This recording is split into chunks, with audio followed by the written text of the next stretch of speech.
Assalamualaikum warahmatullahi wabarakatuh. Shalom, Om Swastiastu, Namo Buddhaya, dan salam kebajikan untuk kita semua. Halo Sobat Literasi, sebelumnya izinkan saya untuk memperkenalkan diri.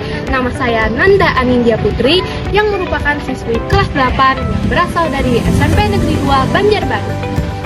Pada kesempatan kali ini, izinkan saya untuk mengikuti lomba resensi buku pada tahun 2026 yang diselenggarakan oleh Dinas Arsip dan Perpustakaan Daerah Kota Banjarbaru dalam rangka menyambut Hari Anak Nasional dan Semarak HUT RI yang ke-81. Pada kesempatan kali ini, saya akan meresensikan sebuah buku yang dimana buku ini sangat menarik untuk kita ketahui dan kita bedah bersama. Judul buku ini adalah Dasar-Dasar Komunikasi yang dikarang langsung oleh sang penulis yaitu Profesor Dr. Haji Suatno MSI dan diterbitkan oleh penerbit Erlangga pada tahun 2024. Tebal buku ini adalah 164 halaman dan buku ini adalah salah satu kumpulan koleksi terbaik dari Perpustakaan Daerah Kota Banjarbaru. Sebelumnya, kalian pasti penasaran kan mengapa saya mengambil buku ini untuk dijadikan bahan resensi? Saya tertarik mengambil buku ini untuk dijadikan bahan resensi karena isi dari buku ini sangat penting untuk diketahui. Di zaman modern seperti sekarang, banyak sekali orang-orang yang tidak tahu bagaimana cara berkomunikasi yang baik dan benar. Dengan begitu, kita dapat belajar dalam berkomunikasi yang baik dan benar tanpa merasa siapa yang lebih tahu dan siapa yang lebih pintar. Untuk itu, pada buku ini juga menjelaskan bagaimana sejarah dan konsep komunikasi, baik itu dari sisi fungsi, prinsip, maupun hambatan. Lalu ada tipe dan konteks komunikasi, teori komunikasi, dan keterampilan berbicara di depan umum. Peradaban komunikasi manusia terbagi menjadi 5 era. Era berbicara, era manuskrip, era cetak, era audiovisual, dan hari ini peradaban komunikasi manusia telah sampai kepada era internet. Komunikasi dapat digambarkan sebagai proses individu atau kelompok individu dapat bertukar ide. Di dalam buku ini terdapat poin-poin penting, seperti 1. Karakteristik komunikasi. Komunikasi setidaknya dilibatkan oleh 2 orang, berisi pesan yang ingin disampaikan, dan komunikasi bisa melalui gestur tubuh, lisan, maupun tulisan. Selanjutnya ada pula fungsi-fungsi dari komunikasi, yaitu menginformasikan, membujuk, mengintegrasikan, lalu membangun relasi. Ada juga model-model komunikasi, yaitu 1. Model transmisi, 2. Model interaksi, dan 3. Model transaksi.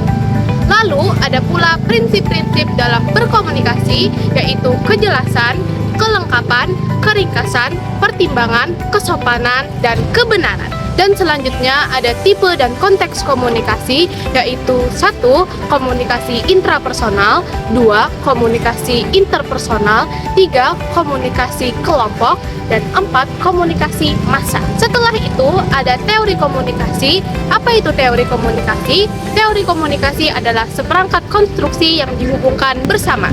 Juga ada model. Model adalah abstraksi dan penyederhanaan yang memperjelas sistem komunikasi yang kompleks. Komunikasi terbagi menjadi 2 jenis. Komunikasi verbal. Komunikasi verbal adalah komunikasi yang menggunakan kata-kata secara lisan maupun tulisan.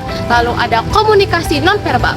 Komunikasi nonverbal adalah komunikasi yang tidak menggunakan kata-kata secara lisan maupun tulisan, tetapi menggunakan bahasa tubuh, yaitu gestur, dan parabahasa dan pakaian. Selanjutnya ada komunikasi, media, dan teknologi. Media terbagi menjadi 3 jenis. Media cetak, yaitu buku, koran, dan majalah. Media suara, yaitu broadcast, transmisi suara wireless. Dan yang terakhir, media visual, televisi, TV kabel, dan media digital. Dan yang terakhir, ada keterampilan berbicara di depan umum. Keterampilan berbicara di depan umum sangat penting untuk dimiliki oleh seseorang. Di dalam keterampilan ini, minimal mensyaratkan 3 unsur, yaitu pembicara, pendengar, dan pesan. Buku ini memiliki beberapa keunggulan. 1. Terdapat banyak informasi yang kita ketahui dari buku tersebut. 2. Penjelasan yang rinci membuat kita menjadi lebih mudah paham. Dan yang ketiga, bisa menjadi sarana kita untuk belajar berkomunikasi. Tidak luput dari kekurangan, buku ini juga memiliki beberapa kekurangan, yaitu 1. Desain dari cover buku yang kurang menarik. 2. Terdapat bahasa atau istilah yang berat sehingga sulit dipahami oleh pembaca. 3. Kurangnya visual yang ada dalam buku tersebut sehingga pembaca lebih mudah merasa bosan.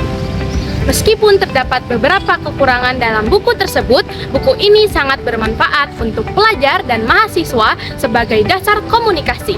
Karena dalam buku ini banyak dijelaskan mengenai teknik komunikasi, prinsip komunikasi, hingga melatih kita untuk berbicara di depan umum. Dari buku dasar-dasar komunikasi ini, kesimpulan yang dapat kita ambil adalah keterampilan komunikasi yang baik akan membentuk dasar interaksi manusia yang sehat dan positif. Selain itu, memahami dasar-dasar komunikasi juga menjadi kunci untuk pengembangan komunikasi untuk kita semua, sehingga kita mampu menyampaikan ide dengan jelas, mendengarkan dengan empati, dan beradaptasi dengan berbagai konteks. Kemampuan tersebut dapat membantu dalam meningkatkan kepercayaan diri dan keberhasilan bagi kita semua. Dan juga jangan lupa meluangkan waktu untuk membaca buku, karena dari membaca bukulah kita menjadi tahu.